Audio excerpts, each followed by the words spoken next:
This time on Low Boost, we're doing the steering shaft assembly on our Factory 5 Type 65 Shelby Daytona Coupe.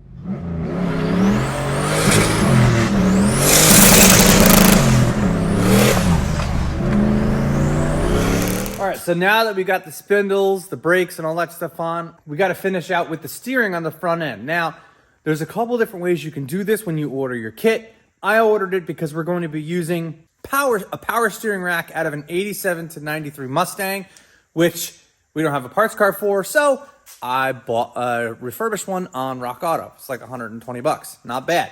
So we do have to cut off 1 3/4 inches from each side of the rack, which I already did.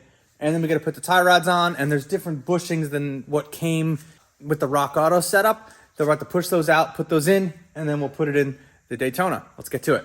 Our steering hardware, and here, sitting in the car, this is where the steering is going to go. In the manual, it says 5/16 by 1 1/4 stainless button head screws, but I don't have 1 1/4 in my kit. I only have 1 1/2. So I'm just going to loosely put these on for now, and then I'll reach out to the guys at Factory 5 and see if this will work, or are they going to send me the proper stuff. It also says they want the set screws for the steering shaft facing the rear of the car, which is what we're doing here.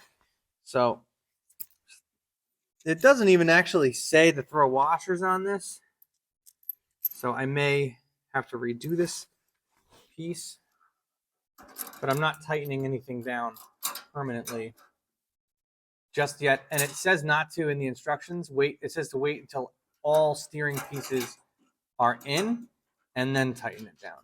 So I'm not even going to lock the lock washers, but that's where that's going to sit in the car. Like that. Boom, and that's locked in there. Steering wheel is going to go there. So we won't get started on anything else just yet. I'm going to reach out to Factory 5 and see what they say about these, because I don't want to, if they stick out too much and I can't put the dash on, I can always lop it off if I really have to. Next, we'll move to the front of, down here, we'll move to the front of the foot box, and that's where we're going to put our second shaft. You know, it goes in through there. You got to take off the panel that they just put on for packaging. And then this one goes on here.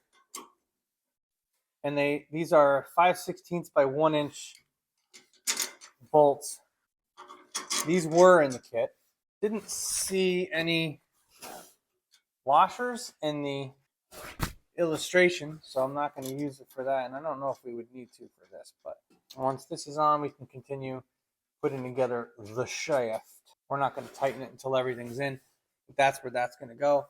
I will work on getting the shaft through and going to the steering rack. I still got to get the proper bushings for the steering rack. I don't have the bushing sleeves. I have the bushings. I don't have the bushing inserts to put the rack in. But once we do that, we can hook up the steering, start turning this thing. Next, it says to get out universal joint 15840. Remove the set screw in the nut in there. Insert the included 1 inch hollow. There's only one that goes in this. And then fit it in. I tried to make it as flush as possible right here. And then I marked it with a marker in there. And obviously, I think we're going to end up ultimately having to drill that out. We're going to hit this with a 3/16 drill bit, followed by a 5/16 drill bit to create a slight recess for the set screw, not going all the way through. All right, quick work of that in a drill press. And we got it. Let's fit this on.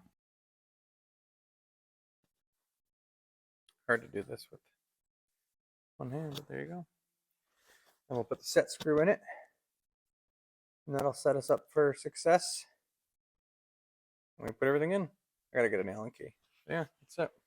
All right, so I tightened that down. It's still loose, but I have it tightened enough. So you take the hollow 1 inch shaft, and that goes in this one. Now, obviously, this has a pivot on it, which is good to help you get it through. Like that. And then this is going to feed all the way up to the top. And then this goes here. And then from here, our smaller one goes down to the steering rack. I'll just leave it like that for a second, tighten it up a little bit, and I'll put the bottom shaft on to go to the rack, and we'll work on the steering at the top. So pro tip, you want to make sure when you put these on, you want to make sure that the bar doesn't go past this point there. If it sticks out, it could rub on the U-joint and not function properly. Ask me how I know. On my dad's truck, we had to custom make all this, and nothing fit where it wanted to. But with the Factory 5, it's all designed to go where it's supposed to go. You just can't screw that part up. All right, next, we're going to insert this into the top of the steering bearing. However, we have to put these spring washers, which they're like hard to see here. They almost have like a little bit of a spring to them like that, and they go on here. You don't put these on until after they're in. Here's the thing: they're not in the hardware kit. You have to look. These actually were just lying in the box with all this stuff. This was, for me, this was box 2, maybe box 1. They were just lying in the bottom here. So you got to fish through all this stuff to get it. This was not in the hardware kit. So if you're looking in the hardware kit, you ain't going to find it. Let's go put it in. All right, so let's see how well I can do this on camera. So you do want to insert it facing up. You could see the other portion of it down there. I'll turn it so that it's like that once it's inside. You don't put the spring washers on until it's in. And I may have to massage it a little bit with a mallet if it didn't want to work. But it did. Facing up. Spring washers on.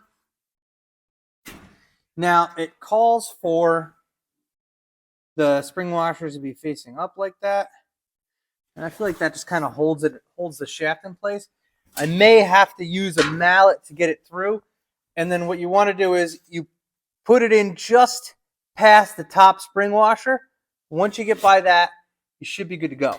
So I'm actually going to pull this up. See if you guys can see what I'm doing here. There's one. I'm going to actually just hit it with a mallet. Oh.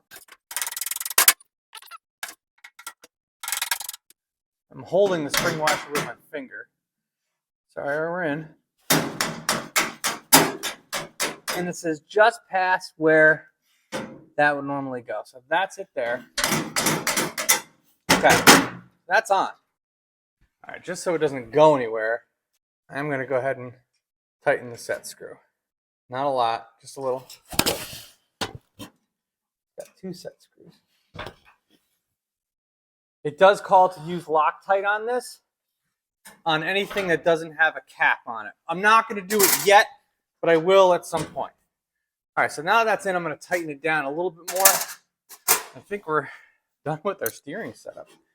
Until we throw a wheel on this puppy.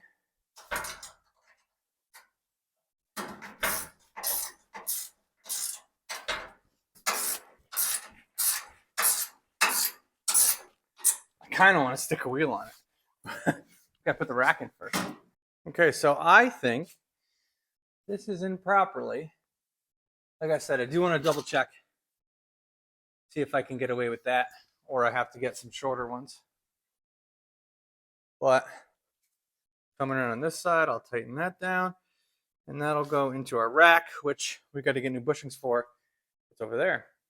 All right, that wraps it up for the steering shaft. A couple other things to keep an eye out for upcoming in the future. Once I get these sleeves, I'll be able to put the rack in, and we'll actually have a turning car. And then we're also working on the rear end. I got some more videos coming up on that, and we're actually going to end up having to get a couple different combinations of brakes and stuff for the back of that too, so make sure you stick around for that. In the meantime, if you can't wait until next Thursday for next week's video, check out these videos that I already have ready to go.